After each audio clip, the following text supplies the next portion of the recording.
لوگوں سے عزتیں تلاش کرتے ہو تو وہ کیا تمہیں عزت دیں گے؟ وہ تو کل اچھا کہتے ہیں، پرسوں برا کہنے لگ جاتے ہیں۔ لوگوں کے سامنے گڈ بک میں آنا چاہو گے تو وہ تو سویرے تمہارے بارے میں کچھ کہیں گے، شام کچھ اور کہیں گے۔ اپنی روحانی زندگی آباد کریں، اپنے مسلح کو وقت دیں، اور دنیا سے چھپ کر، اس موبائل کو بند کر کے اور اپنے آپ سے بھی چھپ کے اور تنہا ہو کے چھپا کے سارا کچھ اپنے آنسو اپنے رب کی بارگاہ میں پیش کریں، اس کے حضور حاضری دیں۔ سنو نا ترمذی کی حدیث، اور اسے یاد رکھنا، نبی پاک علیہ السلام نے فرمایا اپنے دکھ لوگوں کے سامنے نہ بیان کرنا، سیٹھوں نوابوں کو نہ بتاتے پھرنا، دنیا داروں کے سامنے جا کے نہ رونا کہ میں تکلیف میں ہوں۔ فرمایا اگر دنیا داروں کو دکھ بتاؤ گے رب تمہیں کبھی غنی نہیں کرے گا۔ اور لوگ ہیں کہ الٹا مذاق اڑائیں گے آپ کی، جس سے بڑی پکی یاری ہے نا، پکی، وہ تب تک پکی ہے جب تک آپ نے 50,000 مانگا نہیں، اور جس وقت آپ نے کہہ دیا کہ میں مجبور ہوں میری مدد کر، تو پھر ختم ہو گئی دوستی۔ لوگوں کی تعلقات آپ کے ساتھ تب تک ہیں جب تک آپ ان سے کوئی ضرورت وابستہ نہیں کرتے۔ کریم محبوب فرمانے لگے بندوں کے سامنے دکھ نہ بیان کرنا، اللہ تجھے کبھی غنی نہیں کرے گا۔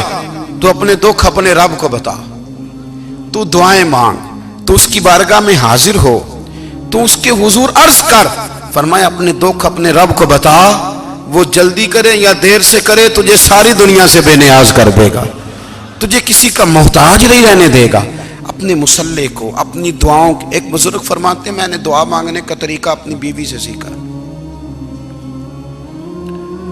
دعا مانگنے کا طریقہ اپنی، سیکھنے والے تو اپنے بچوں سے بھی سیکھ لیتے ہیں، سیکھنے والے تو ہر ایک سے سیکھتے ہیں۔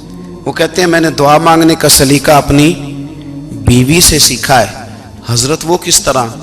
فرمانے لگے میری بیوی نے نا مجھے کوئی کام بتایا، کچھ پیسوں کی ضرورت کے لیے کہا، تو میں نے اسے کہا کہ بھئی ابھی میرے پاس نہیں ہے، کچھ دنوں میں آتے ہیں تو میں دے دوں گا۔ عورتوں کی عادت ہوتی ہے وہ بار بار یاد کراتی ہیں، 2-4 دنوں کے بعد پھر اس نے کہا حضرت وہ میں نے کہا تھا کچھ پیسے، میں نے اسے کہا کہ ابھی میرے پاس نہیں ہے، کچھ دنوں میں ملتے ہیں تو میں تمہیں دے دوں گا۔ اس نے کچھ دنوں کے بعد پھر کہا حضور وہ میں نے کچھ پیسے کہے تھے۔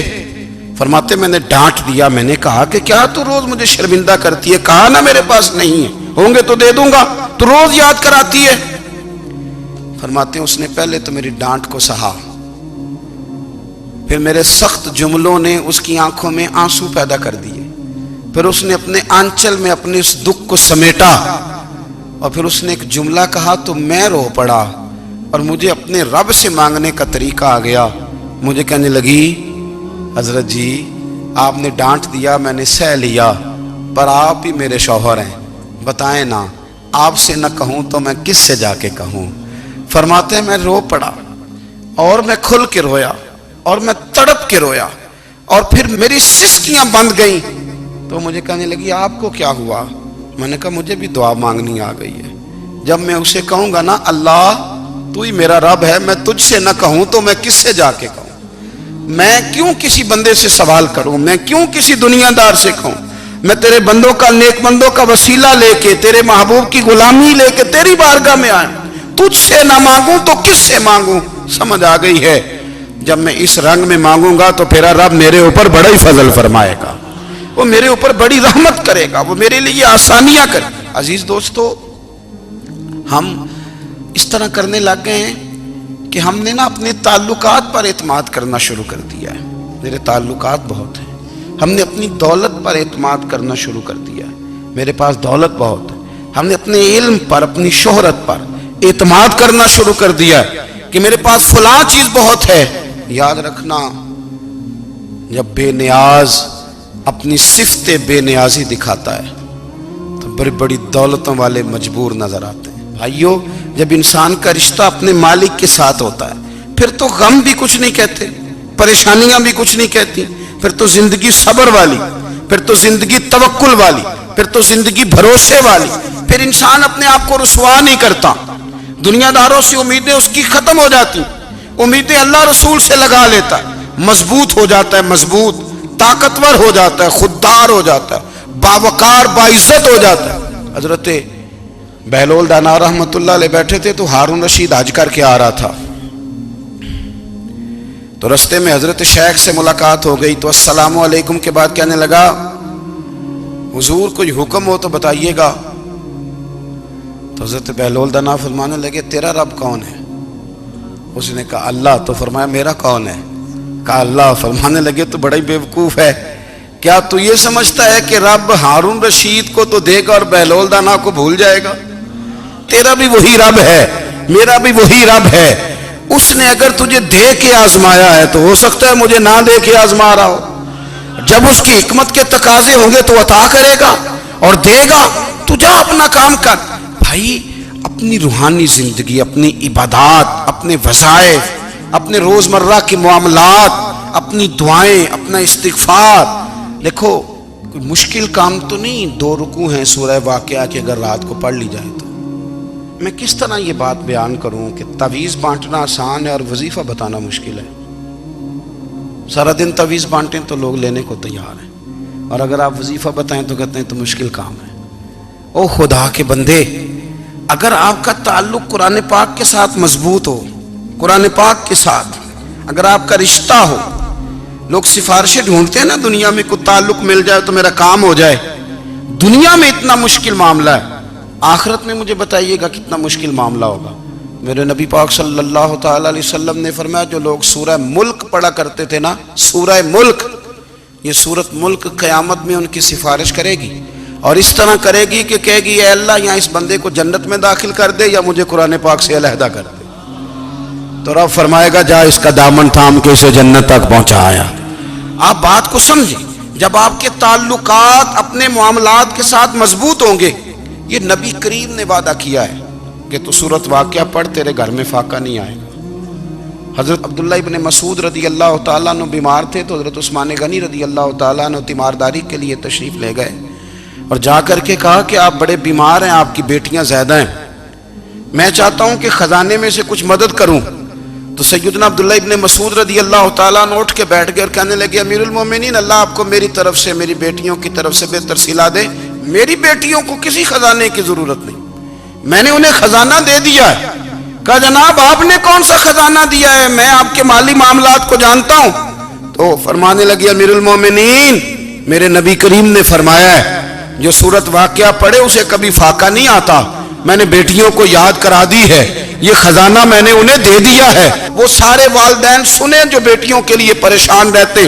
حضرت عبداللہ ابن مسعود نصیحت کر رہے ہیں، فرمانے لگے میں نے سورت واقعہ یاد بھی کرا دی ہے، پڑھنے کی عادت بھی ڈال دی ہے. حضور نے فرمایا ہے جو سورت واقعہ پڑھے اسے فاقہ نہیں آتا. کہنے لگے چاند تو اپنی جگہ چھوڑ سکتا ہے، سورج گر سکتا ہے، تارے ٹوٹ سکتے ہیں، پر مدینے والے رسول کی بات غلط نہیں ہو سکتی. حضور نے فرمایا فاقہ نہیں آئے گا تو انشاءاللہ کبھی بھی نہیں آئے گا. کرنے کا کام یہ ہے کہ ہم اپنے معاملات، اپنی عبادات، اپنی دعائیں، کبھی 10 منٹ عادت ہو جائے نا دعا مانگنے کی علیحدہ سے رات کو. حضور نے فرمایا جو فرض نماز کے بعد دعا مانگے اللہ اس کی قبول کر لیتا ہے. نبی پاک صلی اللہ تعالی علیہ وسلم نے فرمایا اللہ مسافر کی دعا قبول فرماتا ہے. حضور نے فرمایا اللہ مظلوم کی دعا قبول فرماتا ہے. حضور نے فرمایا بیمار سے دعا کراؤ اللہ اس کی دعا قبول فرماتا ہے. میرے نبی پاک نے فرمایا ماں باپ جب بھی اولاد کے لیے ہاتھ اٹھائیں، ویسے تے بلے شاہ تو آسمانی اڈ دیا ہی پھڑ دیں، جڑا گھر بیٹھا انہوں بڑھیا ہی نہیں. حضور فرمانے لگے ماں باپ جب بھی اولاد کے لیے دعا فرمائیں اللہ ان کی دعا کو قبول کرتا ہے. آپ اپنا تعلق بنائیں دعا کے ساتھ، عبادت کے ساتھ، مصلی کے ساتھ رشتہ بنائیں، استغفار پڑھیں. صلاح الدین ایوبی صلیبی جنگوں میں تھے، رات کو مسجد اقصیٰ میں نماز پڑھی تو پریشان تھے. ایک بزرگ سے ملاقات ہوئی تو وہ کہنے لگے کہ آپ بڑے پریشان ہیں. کہنے لگے حضور پریشان اس لیے ہوں کہ پہلے ہی مسلمان کمزور ہے، اب میں نے سنا ہے دشمن کا ایک بحری بیڑا وہ جنگی سامان سے بھرا ہوا آ رہا ہے، تو اب ان کے پاس اور تلواریں اور نیزے آ جائیں گے، مسلمانوں کے پاس پہلے ہی وسائل کی کمی ہے، پریشان ہو کس طرح کر کے مقابلہ کریں گے. یہ بات کہتے ہی صلاح الدین ایوبی نے بزرگوں سے کہا حضور آپ بھی دعا کرنا، دعا کی بڑی طاقت ہے. میرے نبی پاک نے فرمایا دعا مومن کا ہتھیار ہے، دعا مومن کا، دعا مومن کا۔